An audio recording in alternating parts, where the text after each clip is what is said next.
Halo Sobat Film, kali ini kita akan membahas alur cerita film yang berjudul Gotti. Film ini diangkat berdasarkan kisah nyata yang dirilis pada tahun 2018, menceritakan tentang kehidupan seorang gangster yang bernama Gotti.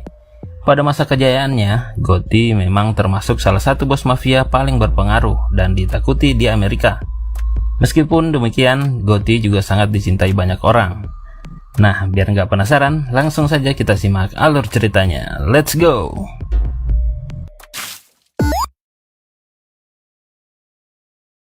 Film diawali dengan seorang yang bernama John Gotti.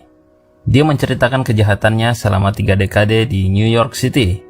Dimulai sejak tahun 1973. Gotti muda ditugaskan oleh Angelo Della Croce dari keluarga Gambino, yaitu untuk membunuh gangster yang bernama James McBratney yang diyakini bertanggung jawab atas penculikan dan pembunuhan keponakan bos Carlo Gambino. Gotti dan anak buahnya datang ke sebuah bar di mana James sedang minum-minum.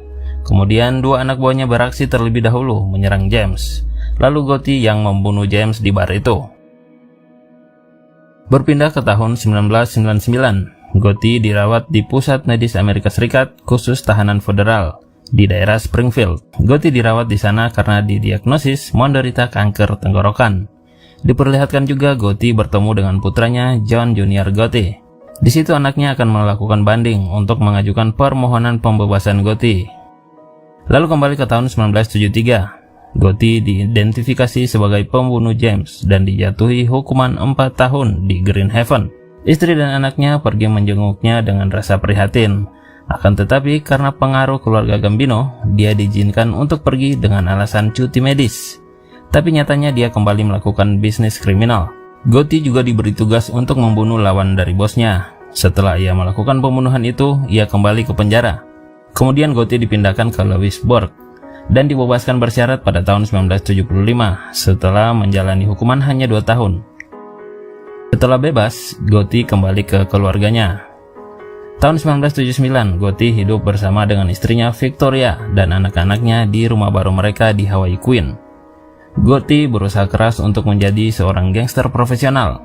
Putra pertamanya yang bernama Junior berhasil lolos masuk akademi kepolisian setempat. Kemudian Angelo Ruggero datang ke rumah Gotti. Ia adalah teman dan rekan kerja Gotti yang paling setia. Dia juga sangat akrab dengan keluarga Gotti. Kedatangan Angelo untuk mengajak Gotti melakukan suatu pekerjaan. Putra tertua Gotti yaitu Junior sudah berada di asrama Akademi Militer New York. Pada saat Junior bersama teman-temannya sedang menonton berita tentang Gotti, teman-temannya mengajaknya. Sementara Gotti, Angelo, dan beberapa anak buahnya pergi ke sebuah klub untuk menyelesaikan sesuatu. Setelah itu mereka keluar dan berjalan-jalan di dalam kota. Gotti menyapa warga sipil yang ia temui di jalan. Gotti terkenal sebagai gangster yang mempunyai hati nurani, dan ia sangat akrab dengan warga sipil. Saat pulang, dia mendapati anaknya di rumah. Ternyata Junior dikeluarkan dari akademi karena memukuli temannya untuk membela ayahnya. Junior memutuskan ingin bergabung dengan ayahnya dan merasa tidak cocok menjadi polisi. Malam harinya di sebuah bar, Gotti bertemu dengan Della Croce. Di saat itu Della Croce mengatakan akan melakukan kerjasama dengan gangster Frank De Chico. Di sana Gotti melihat anak buah keluarga De Chico yang bernama Anthony Casso. Gotti tidak percaya pada anak buahnya itu. Pada tahun 1980-an, putra Gotti yang berusia 12 tahun bernama Frank sedang bermain menggunakan motornya. Lalu tiba-tiba ia tertabrak oleh mobil milik tetangga Gotti. Mereka semua kaget dan membawa Frank ke rumah sakit. Namun naas, nyawa Frank tidak bisa tertolong. Frank meninggal dan semua keluarga menjadi sedih. Gotti pun sedih, tapi ia tidak menunjukkannya kepada keluarganya. Ia pergi menangis sendiri, tapi Junior melihatnya. Sementara istrinya Victoria sangat terpukul dan seperti akan stres berat. Ia merasa Frank masih ada dan Gotti berusaha untuk menenangkannya. Kemudian Gotti menemui anak buahnya. Tapi Angelo ternyata sudah menyelidiki tentang tetangganya itu. Lalu beberapa hari kemudian muncul berita kejadian penabrakan anak Gotti di televisi. Di situ juga dijelaskan bahwa tiba-tiba orang yang menabrak anak Gotti itu hilang mendadak dengan cara diculik. Para saksi yang melihat itu dibuat diam, tak berani untuk bersaksi. Ini membuat keluarga Gambino semakin diawasi oleh polisi. Saat itu kepemimpinan akan pindah ke tangan Paul Castellano. Tetapi Gotti tidak yakin bahwa Paul Castellano pantas untuk memimpin karena ia terlalu lemah menurutnya. Suatu malam, Junior pergi ke bar bersama teman-temannya. Mereka terlibat suatu perkelahian di bar itu dan membuat seorang pria mati. Sebenarnya bukan Junior yang melakukannya, tapi temannya. Gotti yang mendengar kejadian itu sangat marah. Ia pulang ke rumah kemudian memukuli Junior. Agen federal mempublikasikan rekaman yang menggemparkan, yaitu percakapan telepon antara Gotti dan keluarga Gambino yang disadap oleh FBI. Percakapan itu berisi tentang pertemuan keluarga Gambino dan Gotti yang mengungkapkan keterlibatan Gotti dalam pemerasan tenaga kerja. Gotti dibawa ke sidang dan di situ terungkap bahwa rekan dekatnya, Wilfred Johnson, adalah seorang informan. Gotti bisa bebas dari hukuman itu karena kurangnya bukti dan data yang ada. Setelah kebebasannya, ia mengadakan suatu pesta kembang api. Mereka semua bersenang-senang di pesta itu. Lalu Junior bertemu dengan kawan lamanya yang bernama Kim. Mereka saling bertukar cerita dan bersenang-senang. Berikutnya Gotti berbicara dengan Dela Cross mengenai Wilfred yang sudah mengkhianati mereka. Gotti tidak keberatan kalau Wilfred dibunuh karena pengkhianatan yang sudah dilakukannya. Gotti juga berujar bahwa Paul Castellano mungkin akan merombak kembali keluarga Gambino dan mungkin saja akan membubarkan Gotti dan anak buahnya karena Gotti tidak setuju Castellano sebagai pemimpin. Di situ Dela Cross memberi ide pada Gotti untuk mendapatkan persetujuan dari 5 keluarga besar gangster untuk melenyapkan Castellano. Tapi sebelum itu terjadi, Dela Cross jatuh sakit dan akhirnya meninggal. Gotti sangat sedih dan ia terus mengingat kata-kata terakhir dari Dela Cross. Pada tanggal 16 Desember tahun 1985, Gotti mengumpulkan anak buahnya dan merencanakan untuk membunuh Castellano. Mereka sudah mengatur rencana. Gotti dan anak buahnya mendengar kabar bahwa Castellano sedang berada di sebuah restoran steak di New York City. Gotti datang bersama anak buahnya di restoran itu, lalu Gotti menembaki Castellano sampai mati. Berita meninggalnya Castellano menyebar di berita-berita televisi. Para kelompok geng mafia sudah berkumpul. Mereka membicarakan akan menyelidiki siapa yang membunuh Castellano. Di situ juga ada Gotti. Mereka tidak tahu bahwa pembunuhnya adalah Gotti bersama anak buahnya. Malahan dalam pertemuan itu, Gotti diangkat menjadi pemimpin baru mereka. Lalu Gotti memulai membagi-bagi tugas pada bawahannya menurut wilayahnya. Dan sekarang Gotti disebut sebagai The New Godfather. Lalu De Chico terbunuh oleh bom mobil. Menurut Angelo, bom itu pasti ditujukan untuk Gotti. Angelo bertindak cepat untuk menyelamatkan Gotti dari bom itu. Ia menyuruh seseorang menyerang Casso, tapi Casso selamat dari serangan yang membabi buta. Dan ia menangkap pembunuh bayaran itu. Casso menyiksanya untuk mengungkapkan siapa yang mengirimnya. Pembunuh itu mengaku yang mengirimnya adalah Angelo. Lalu sebagai bos Angelo, Gotti berdamai dengan Gigante yang merupakan bos dari Casso. Gigante mengatakan bahwa Angelo melakukan balas dendam yang sembrono tanpa ada bukti. Di situ, Gotti membela Angelo, tapi Gigante menunjukkan bukti-bukti bahwa Angelo ingin melenyapkan mereka. Gotti menjadi marah, ia kembali ke markasnya dan menemui Angelo.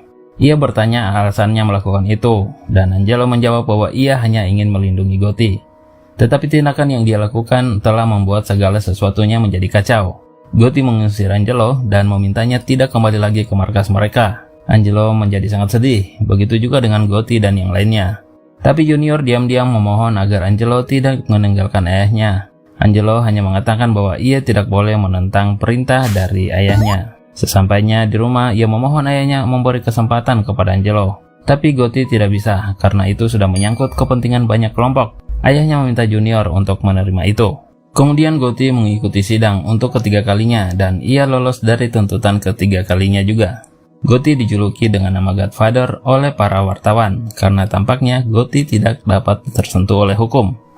Junior akhirnya menawarkan diri untuk dilantik sebagai anggota dari gangster. Ia mengambil sumpah disaksikan para petinggi mafia. Setelah itu ia menjadi anak buah dari Gotti, dan Gotti mulai mengajarkan peraturan dan cara mafia itu bekerja. Sekitar setahun berlalu, Gotti mendengar kabar bahwa Angelo meninggal karena kanker. Ia pergi ke kuburan Angelo untuk memberi penghormatan terakhir, dan meminta maaf atas semua perbuatannya kepada Angelo sebelumnya. Kini Junior menjadi orang kaya dalam keluarga Gambino, lalu ia menikah pada tahun 1990. Ia mengadakan pesta yang sangat meriah dan mengundang rekan-rekan mereka. Junior bersama istrinya terlihat bahagia, begitu juga Gotti dan Victoria. Namun Gotti harus diadili lagi untuk keempat kalinya. Kali ini Gotti didakwa mengatur pembunuhan Castellano dan jaksa berharap kebenaran akan keluar dari mulut Gotti sendiri. Seseorang yang bernama Semi Gravano bersaksi melawan Gotti, hingga Gotti dijatuhi hukuman penjara seumur hidup. Setelah diumumkan melalui pers tentang status Gotti sebagai tahanan, banyak orang yang berdemo menentang itu. Mereka menyatakan bahwa polisi menggunakan saksi palsu, tetapi ada juga yang percaya pada kesaksian Semi. Keadaan menjadi kacau di luar sana. Junior menargetkan Semi untuk dibunuh. Mengetahui hal itu dari halaman depan koran, Victoria pergi ke penjara dan memarahi Gotti karena membawa anaknya pada situasi seperti sekarang ini. Tapi Gotti tidak bisa berbuat apa-apa. Junior mengambil alih kendali organisasi gangster. Ia memimpin anak buahnya memberantas kejahatan yang ada. Beberapa anggota keluarga terbunuh serta para pemimpin-pemimpin tertangkap. Akhirnya Junior juga ditahan pada tahun 1998. Anak dan istrinya sedih dan menangis saat melihat Junior harus ditangkap. Sementara itu, Gotti dioperasi karena pembengkakan di lehernya, dan tak lama kemudian ia meninggal dunia. Junior yang berbeda penjara dengan Gotti melihat berita kematian ayahnya itu dari berita di televisi. Ia sangat sedih. Pada saat pemakaman, banyak orang yang bersedih dan memberikan penghormatan terakhir untuk Gotti.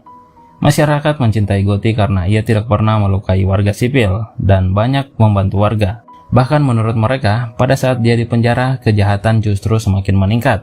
Setelah 5 kali persidangan dan dengan pertimbangan keadilan, akhirnya Junior dibebaskan. Istri dan anaknya senang mendengar itu, lalu Junior memilih untuk meninggalkan kehidupan mafianya demi kebahagiaan keluarganya. Dan film pun tamat. Oke guys, gimana alur ceritanya? Apa ada yang mau jadi bos mafia juga? Wah, janganlah ya. Meskipun dalam kisahnya Gotti adalah gangster atau mafia yang baik menurut beberapa orang, tetap saja ada beberapa tindakan kriminal yang dia lakukan. Jadi tak perlu menjadi seorang Gotti. Kita semua bisa berbuat baik kepada semua orang dengan apa yang kita bisa atau kita miliki saat ini. Oke guys, sampai jumpa di video berikutnya ya.